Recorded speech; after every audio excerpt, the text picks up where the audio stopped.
Welcome to लेस्ट दयात। आज यहाँ पर मैंने पिछली वीडियो में बताया था कि मैं मिडवेल इंडिया कवर करने की कोशिश करूँगा। तो मैंने यहाँ पर हिस्ट्री से रिलेटेड मिडवेल इंडिया का पोर्शन लिया है जो आरआरबी एनटीपीसी में पूछा गया है। तो सारे क्वेश्चन को ध्यान से देखिएगा और इन्हें लर्न करने की कोशिश कीजिएगा। इसके बाद मेरा मॉडर्न इंडिया का भी एक वीडियो आएगा जिसमें मैं सारे क्वेश्चन हिस्ट्री से रिलेटेड कवर करूँगा। तो सारे क्वेश्चन को ध्यान से देखिएगा और पूरा वीडियो ध्यान से देखिएगा। अगर आपने अभी तक मेरा चैनल सब्सक्राइब नहीं किया है तो प्लीज़ सब्सक्राइब कर लीजिएगा और अपने दोस्तों में शेयर कीजिएगा। देखते हैं यहाँ पर पहला क्वेश्चन नंबर 1 यहाँ पर दे रखा है। क्वेश्चन नंबर 1 है यहाँ पर, दिल्ली का प्रसिद्ध लाल किला किसने बनवाया था। यानी यहाँ पर दिल्ली का प्रसिद्ध लाल किला पूछा गया है। क्या वो नादिर शाह ने बनवाया था कि औरंगजेब ने बनवाया था, जहांगीर ने बनवाया था या शाहजहाँ ने बनवाया था। तो आप याद रखिएगा, दिल्ली का प्रसिद्ध लाल किला शाहजहाँ ने बनवाया था। आप ये भी याद रखिएगा, जितनी भी ताजमहल हुआ या और भी बहुत अच्छी मंजिलें या इमारतें जो भी बनवाई गई हैं वो ज़्यादा से ज़्यादा किसने बनवाई हैं, वो शाहजहाँ ने बनवाई हैं। चाहे वो दिल्ली का लाल किला हुआ, चाहे वो जामा मस्जिद हुई, चाहे वो आपका ताजमहल हुआ, और बहुत सारी भी इमारतें शाहजहाँ ने बनवाई थी। और ये शाहजहाँ ने इमारत 1648 में बनवाई थी, इसको भी याद रखिएगा। और ये बलुआ पत्थर से, लाल बलुआ पत्थर से बनी हुई है, तो इसको भी याद रखिएगा। ये क्वेश्चन पर चलते हैं।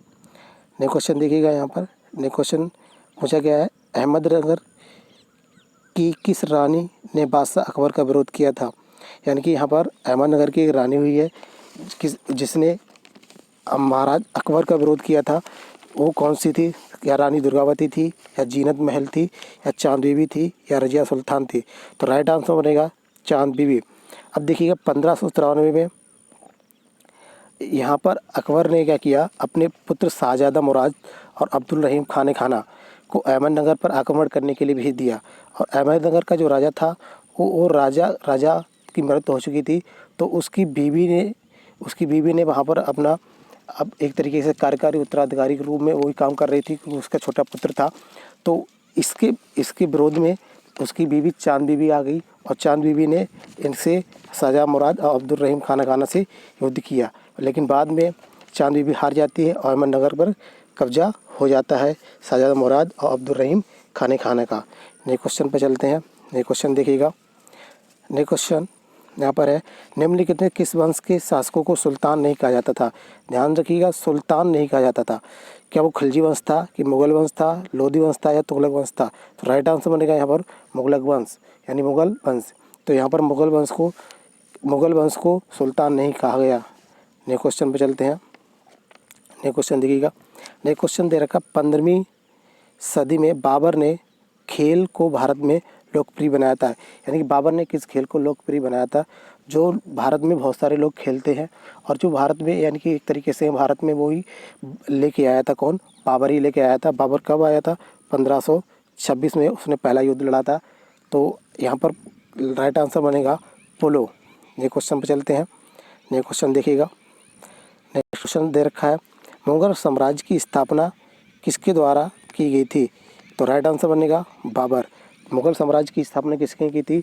बाबर ने की थी। और इसको आगे बढ़ाते बढ़ाते किसने बढ़ाया था? अकबर ने। अकबर के समय पे ये बहुत ही ज़्यादा मुगल साम्राज्य एक तरीके से फला फूला। तो नए क्वेश्चन पे चलते हैं। नए क्वेश्चन देखिएगा। नए क्वेश्चन दे रखा है यहाँ पर, बीजापुर के सुल्तान मोहम्मद आदिल शाह की समाधि है। यानी कि सुल्तान मोहम्मद आदिल शाह की समाधि कहाँ पर है? क्या वो ऑप्शन नंबर ए दे रखा है, मोहम्मद कुली कुतुब शाह का मकबरा है, कि गोल गुम्बज है, या गियासुद्दीन का मकबरा है, या शेर शाह का मकबरा है। तो राइट आंसर बनेगा बी, गोल गुम्बज। ठीक है, इसको याद रखिएगा, गोल गुम्बज की समाधि। और ये बीजापुर कहाँ पड़ता है? ये बीजापुर पड़ता है कर्नाटक में। कहाँ पर पड़ता है? कर्नाटक में। इसको भी याद रखिएगा। नेक्स्ट क्वेश्चन पर चलते हैं। नेक्स्ट क्वेश्चन देखिएगा। लिख रखा है, चार मीनार का निर्माण निम्नलिखित में से किस व्यापक रूप से फैली बीमारी के उन्मूलन की याद में किया गया था। क्या वो पीत ज्वर था, प्लेग था, या कुष्ठ रोग था, या कैंसर था। तो राइट आंसर बनेगा यहाँ पर प्लेग बीमारी कहाँ पर हुई थी? ये हैदराबाद में फैली थी। और हैदराबाद का शासक था मोहम्मद कुली कुतुब शाह। कौन था? मोहम्मद कुली कुतुब शाह। और ये 1591 में इसने प्लेग बीमारी जब दूर हुई हैदराबाद से, तो उसकी खुशी में इसने एक 4 मीनार इमारत बनवाई। और ये किसकी याद में बनवाई थी? ये प्लेग उन्मूलन के याद में बनवाई थी। नेक्स्ट क्वेश्चन में चलिएगा। नेक्स्ट क्वेश्चन देखिएगा। नेक्स्ट क्वेश्चन दे रखा है, निम्नलिखित में किस साम्राज्य के दौरान चेन्नाकेशव, क्या नाम, चेन्नाकेशव मंदिर का निर्माण किया गया था। ये ध्यान रखिएगा, एनटीपीसी में मंदिर मस्जिद इससे बहुत सारे क्वेश्चन पूछे जाते हैं। आप देखिएगा, अनुभव कीजिएगा। ये लास्ट ईयर के पेपर है, ये लास्ट ईयर के पेपर को मैंने ऑब्जर्व किया है और ये वीडियो बनाने की कोशिश कीजिए। तो देखिएगा, यहाँ पर पूछा गया निम्नलिखित में से किस साम्राज्य के दौरान चेन्नाकेशव मंदिर का निर्माण किया गया। अब आपके दिमाग में आ रहा होगा चेन्नाकेशव कहाँ पर है, तो ध्यान रखिएगा, एक जगह है कर्नाटक, कर्नाटक में जगह है बेलूर। कौन सी जगह है? बेलूर। बेलूर में ये चेन्नाकेशव का मंदिर है और ये होयसल शासक विष्णुवर्मन ने बनवाया था, यानी कि विष्णुवर्मन ने चेन्नाकेशव मंदिर का निर्माण करवाया था। ये भी याद रखिए। तो राइट आंसर बनेगा होयसल। नेक्स्ट क्वेश्चन पे चलिएगा। नेक्स्ट क्वेश्चन दे रखा है, हवा महल का निर्माण किसने किया था। यानी कि जो आपने प्रसिद्ध इमारत सुनी होगी हवा महल, और ये हवा महल कहाँ पर है? ये जयपुर में स्थित है। और इसका निर्माण किसने करवाया था? तो इसका निर्माण 1799 में, किसमें? 1799 में इसका निर्माण करवाया था महाराजा सवाई प्रताप सिंह। महाराजा सवाई प्रताप सिंह ने इसका निर्माण करवाया था हवा महल का 1799 में। और इसके वास्तुकार का भी नाम याद रखिएगा। इसका वास्तुकार का नाम था लालचंद उस्ता ने इसको डिजाइन किया था, यानी ये वास्तुकार कहलाए। तो राइट आंसर बनेगा महाराज सवाई प्रताप सिंह। और ये हवा महल को आप याद रखिएगा, ये हवा महल कहाँ पर स्थित है? हवा महल स्थित है जयपुर में। और ये पिंक सिटी नाम से भी जयपुर जाना जाता है, और क्योंकि यहाँ पर पिंक कलर का ही यूज किया गया, तो हवा महल में पिंक कलर की एक तरीके से यूज किया गया। झरोका भी कहा जाता है, इसको भी आप याद रखिएगा। ये क्वेश्चन पर चलते हैं। नेक्स्ट क्वेश्चन देखिएगा, यहाँ पर दे रखा है दिल्ली में जंतर मंतर का ऐतिहासिक दृष्टि क्या महत्व है। यानी जो जंतर मंतर है उसका ऐतिहासिक दृष्टि क्या महत्व है? क्या वो जनसभा है, क्या भूख हड़ताल थी, वो प्राचीन मूर्तियाँ थी, या खगोली वेधशाला? तो राइट आंसर बनेगा खगोली वेधशाला। खगोली वेधशाला क्या थी? खगोली वेधशाला थी यहाँ पर जंतर मंतर। ठीक है, नेक्स्ट क्वेश्चन में चलते हैं। नेक्स्ट क्वेश्चन देखिएगा। नेक्स्ट क्वेश्चन दे रखा है, चित्तौड़ किस वंश की राजधानी थी। यानी चित्तौड़ किस वंश की राजधानी थी? क्या चौहान वंश की थी, या फिर वो सिसोदिया वंश की थी, या वो हाड़ा वंश की थी, या वो राठौड़ वंश की थी? तो ध्यान रखिएगा, सिसोदिया वंश की राजधानी चित्तौड़ थी। अब आप चित्तौड़ का नाम सुनते ही आपको याद होगा महाराणा प्रताप का नाम। महाराणा प्रताप जिन्होंने घास की रोटियां खाई थी, जो अपने कर्तव्य पथ पर काफ़ी ही निष्ठावान थे, तो उनका भी याद आई होगी। तो ध्यान रखिएगा, यहाँ पर महाराणा प्रताप किस वंश से संबंधित थे? वो सिसोदिया वंश से थे। और भी राजा सिसोदिया वंश से संबंधित थे, इनका नाम था राणा कुंभा और राणा संग्राम, उसके बाद महाराणा प्रताप। और ये सारे के सारे राजा सिसोदिया वंश से थे। इनको सूर्यवंशी कहा जाता था। क्या कहा जाता था? सूर्यवंशी नाम से इनको जाना जाता था। नेक्स्ट क्वेश्चन पे बढ़िएगा। नेक्स्ट क्वेश्चन देखिएगा। नेक्स्ट क्वेश्चन दे रखा है, हनमकोड़ा शहर में स्थित एक ऐतिहासिक हिंदू मंदिर 1000 स्तंभ और इंग्लिश में लिखा 1000 पिलर टेम्पल का निर्माण करता था। यानी कि ये मंदिर किसने बनवाया था? क्या वो रुद्रदेव ने बनवाया था, केशव देव राय ने बनवाया था, जहांगीर ने बनवाया था, या औरंगजेब ने? आपको याद होना चाहिए, अगर मुस्लिम रूलर है तो ध्यान रखिए वो टेम्पल कभी नहीं निर्माण कर पाएंगे। तो औरंगजेब और जहांगीर का नाम यहाँ से ऐसे कट हो जाता है। अब आप देखिएगा थोड़ा, अब आपको दिमाग में आ रहा होगा ये हनमकोड़ा कहाँ पर है? तो ध्यान रखिएगा, ये तेलंगाना में है। कहाँ पर है? तेलंगाना में के शहर में स्थित है, यानी तेलंगाना में है। और इसका निर्माण किसने करवाया था? तो इसका निर्माण किया था रुद्रदेव। याद रखिएगा, रुद्रदेव ने में हनमकोड़ा शहर में एक हिंदू टेम्पल बनवाया था। 1000 पिलर टेम्पल नाम से जो प्रसिद्ध हुआ है। और ये किसने बनवाया था? रुद्रदेव ने बनवाया था। और इसमें है क्या? तो विष्णु, शिव और सूर्य की मूर्तियाँ इसमें लगी हुई हैं। नेक्स्ट क्वेश्चन पर चलिएगा। नेक्स्ट क्वेश्चन देखिएगा। नेक्स्ट क्वेश्चन दे रखा है, वर्तमान समय का विजयनगर साम्राज्य की राजधानी हुआ करता था। यानी विजयनगर साम्राज्य किसकी राजधानी हुआ करता था? क्या वो हम्पी की राजधानी थी, क्या मैसूर की राजधानी थी, बेलूर की राजधानी थी, या श्रीरंगपट्टनम की राजधानी थी? तो आपको ध्यान होगा, विजयनगर साम्राज्य हम्पी की राजधानी थी। किसकी? हम्पी की राजधानी थी। नेक्स्ट क्वेश्चन पर चलते हैं। नेक्स्ट क्वेश्चन देखिएगा। नेक्स्ट क्वेश्चन देख रखा है, विजयनगर साम्राज्य के पहले राजा कौन थे? यानी विजयनगर जो साम्राज्य था उसका पहला राजा कौन हुआ था? क्या वो बुक्का हुआ था, कि हरिहर हुआ था, कि केशव देव राय हुआ था, कि हरिहर फर्स्ट हुआ थे, या रामदेव राय हुए थे। तो राइट आंसर बनेगा हरिहर फर्स्ट। ध्यान रखिएगा, हरिहर और बुक्का को विजयनगर साम्राज्य का हरिहर और विजयनगर साम्राज्य का पहला राजकुमार हरिहर फर्स्ट था और हरिहर बुक्का नाम से यहाँ का एक तरीके से राजा प्रसिद्ध हुए थे। नेक्स्ट क्वेश्चन पे चलिएगा। नेक्स्ट क्वेश्चन दे रखा है यहाँ पर मोहम्मद बिन तुगलक ने दिल्ली से अपनी राजधानी किस स्थान पर बदली थी। अब देखिए, मोहम्मद बिन तुगलक ने अपनी राजधानी स्थानांतरित की थी, वो कहाँ पर की थी, ये बार बार क्वेश्चन आ रहा है, इंपॉर्टेंट क्वेश्चन है। क्या वो दौलताबाद थी, कि औरंगाबाद थी, इलाहाबाद थी या सहारनपुर थी। तो ध्यान रखिएगा, मोहम्मद बिन तुगलक आगे की रणनीति बना रहा था अंग्रेज़ों के खिलाफ, और ये बहुत दूरदृष्टिवादी था और ये एक स्वतंत्र होना चाहता था, बिल्कुल तरीके से इंडिपेंडेंट राज्य को बनाना चाहता था। तो इसने अलग बहुत सारी कार्रवाइयाँ करने के लिए इसने अपनी राजधानी को दौलताबाद ट्रांसफ़र किया, यानी दौलताबाद इसने राजधानी अपनी स्थानांतरित की। नेक्स्ट क्वेश्चन पर चलते हैं। नेक्स्ट क्वेश्चन देखिएगा। नेक्स्ट क्वेश्चन दे रखा है, निम्नलिखित संगीतकारों में से कौन है जो 1253 से 1325 ईस्वी तक जीवित थे और जिन्हें पारंपरिक तबला और सितार के आविष्कारक के रूप में जाना जाता है। बहुत बार ये क्वेश्चन ये पूछा गया, तबला और सितार के आविष्कारक किसको कहा जाता है, ये भी अलग से क्वेश्चन आ चुका, तो इसको भी आप याद रखिएगा। यहाँ पर है, क्या वो तानसेन थे, क्या वो अमीर खुसरो थे, क्या स्वामी शास्त्री थे या बैजू बावरा थे। तो याद रखिएगा, राइट आंसर बनेगा अमीर खुसरो। अमीर खुसरो का जन्म एटा पटियाली में हुआ था। अब इसको भी याद रखिएगा। और इनको एक और नाम से भी जाना गया, क्या नाम था इनका, तोता ए हिंद। तोता ए हिंद, इस नाम से भी इनको जाना जाता है और ये तबला और सितार के जनक भी है। नेक्स्ट क्वेश्चन पर चलते हैं। नेक्स्ट क्वेश्चन देखिएगा। नेक्स्ट क्वेश्चन दे रखा है, 13वीं सदी में बख्तियार खिलजी ने बंगाल के किस राजा को पराजित किया था। किसने किया था, बख्तियार खिलजी ने। क्या वो महिपाल थे, क्या लक्ष्मण सेन थे, शशांक थे या गहरे बर्मन थे। तो ध्यान रखिएगा, बख्तियार खिलजी जो घोड़े के व्यापारी के रूप में गया था, और कहाँ पर ये गया था, बंगाल में।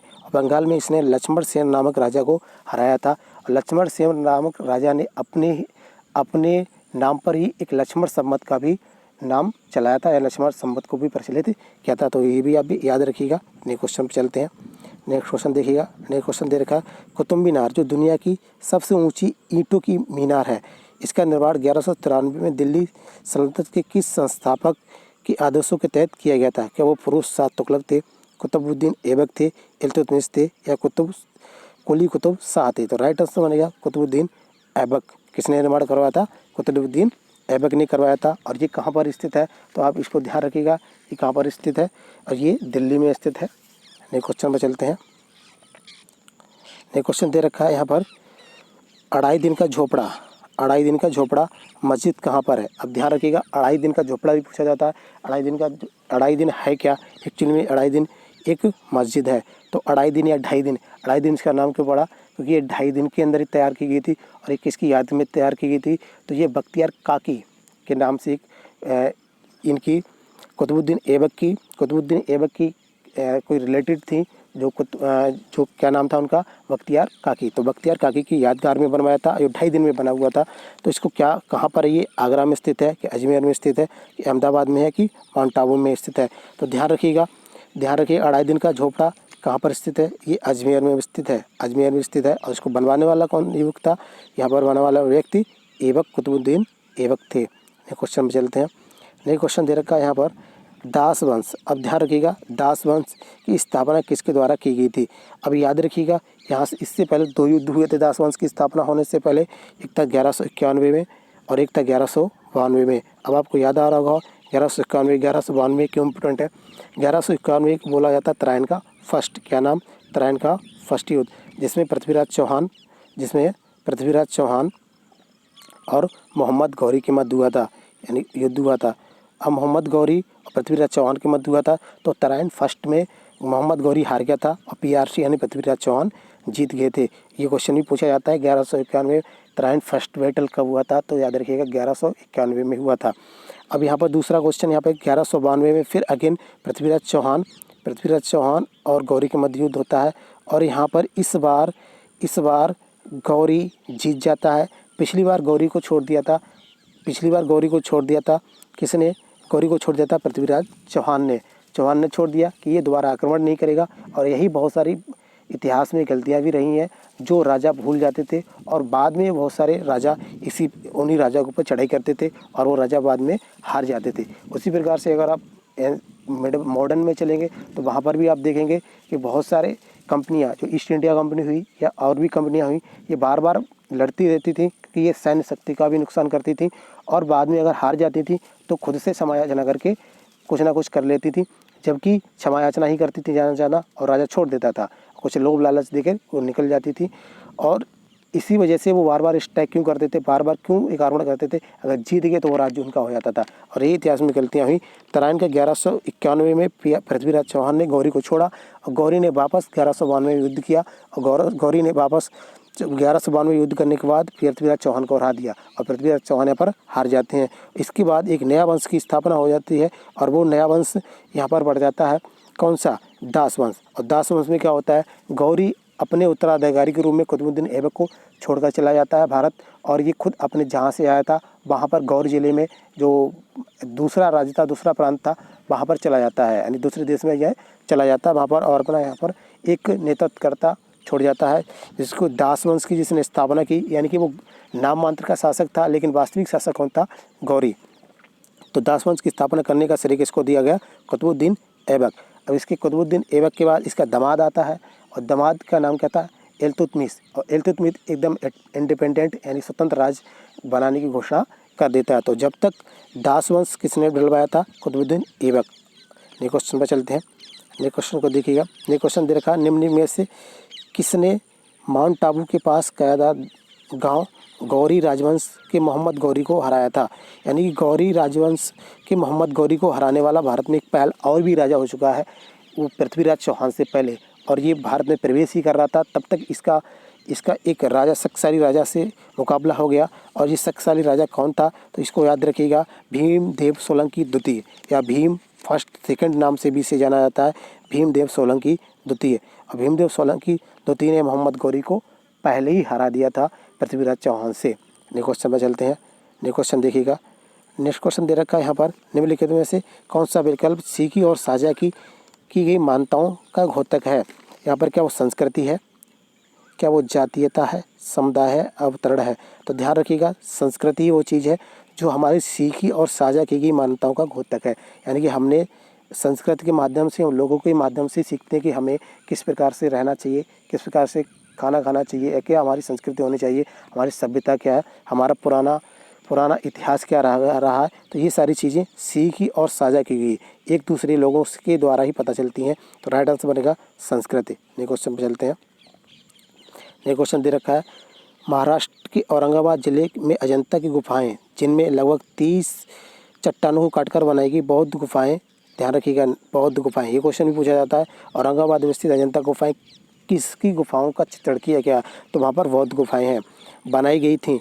और वह कितनी प्राचीन है, क्या वो 8वीं सदी की हैं, दूसरी सदी ईसा पूर्व की हैं, छठी सदी ईसा पूर्व की हैं, या चौथी सदी ईसा पूर्व की हैं। तो आप ध्यान रखिएगा, अजंता की गुफाएं दूसरी सदी ईसा पूर्व में बनाई गई थी।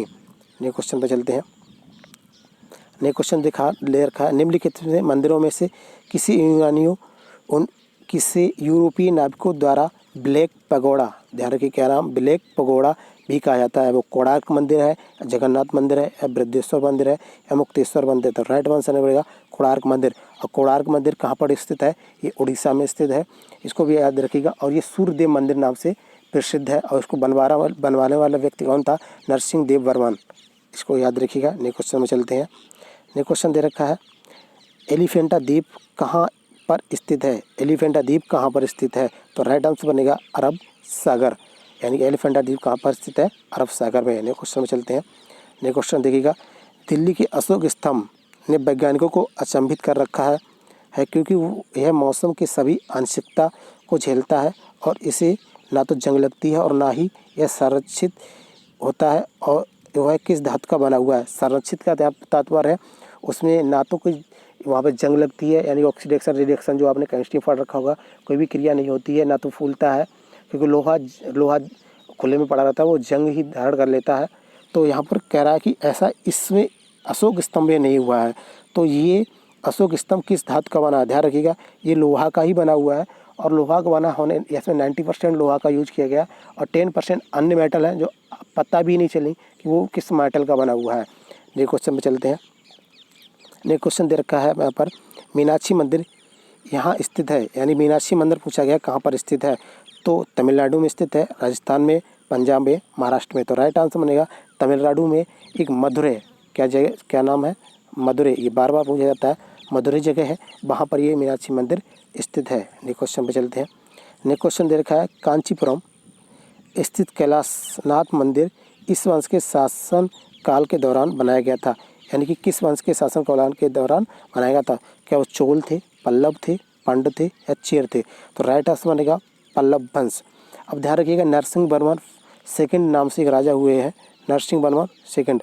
अब फर्स्ट सेकंड का ये बहुत ध्यान रखिएगा, फर्स्ट सेकंड। तो नरसिंह वर्मन सेकंड के कार्यकाल में ही कांचीपुरम मंदिर का कार्य प्रारंभ हो गया था और ये महेंद्र वर्मन सेकंड तक चला।